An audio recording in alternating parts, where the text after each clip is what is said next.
चलिए खबरों में अब आगे बढ़ते हैं। उत्तराखंड की बाकी 11 सीटों पर आज भाजपा ऐलान कर सकती है। आज जारी हो सकती है भाजपा प्रत्याशियों की दूसरी लिस्ट।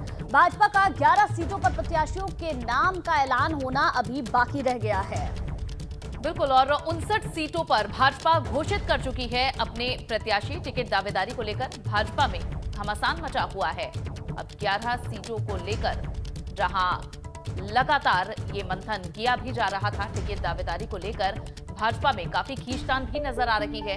जबकि चुनावों से पहले ये स्थिति लगभग सभी पार्टियों में नजर आती है, लेकिन इन 11 सीटों पर आज भाजपा ऐलान कर सकती है कि आखिर किन्हें ये सीट दी जाएंगी। और सीटों की मारामारी ही रही है। इसी वजह से कई बड़े नेता हैं जो भाजपा को छोड़कर कांग्रेस में वापसी कर चुके हैं। लेकिन अब इन सीटों पर सभी की नजर है कि भाजपा इन पर किन प्रत्याशियों को उतारती है, क्योंकि उससे कांग्रेस की जो सूची है वो भी प्रभावित होगी। कांग्रेस भी अपनी उन सीटों को एक तरह से दबाकर अभी बैठी है। वो देखना चाहती है कि भाजपा इन पर क्या स्टैंड ले रही है, किस तरह के उम्मीदवार दावेदार उतार रही है, और उसके बाद ही ये देखना होगा कि बाकी पार्टियों की स्ट्रैटेजी में भी क्या कुछ बदलाव हो पाता है।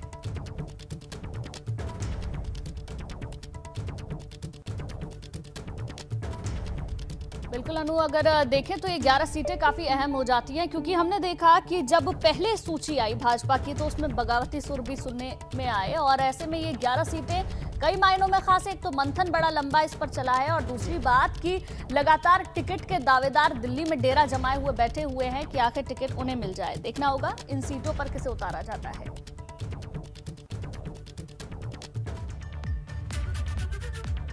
और चलिए अब सीटों के बाद बात कर लेते हैं वादों की, और बात कर लेते हैं मुद्दों की भी।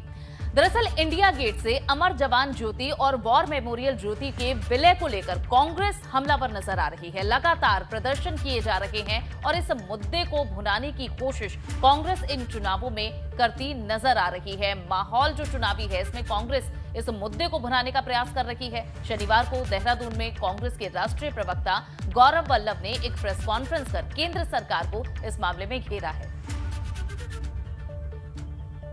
तो जहां 50 साल का जो इतिहास है उसे खत्म करने के तौर पर कांग्रेस इसे प्रेजेंट कर रही है, और उत्तराखंड जो कि जवानों की, सैनिकों की धरती माना जाता है, वहां पर ये एक बड़ा मुद्दा है। और इसी मुद्दे को उठाया है कांग्रेस ने, जहां कांग्रेस के दिल्ली में बैठे आलाकमान भी इस मुद्दे पर अपनी तीखी प्रतिक्रिया दे चुके हैं।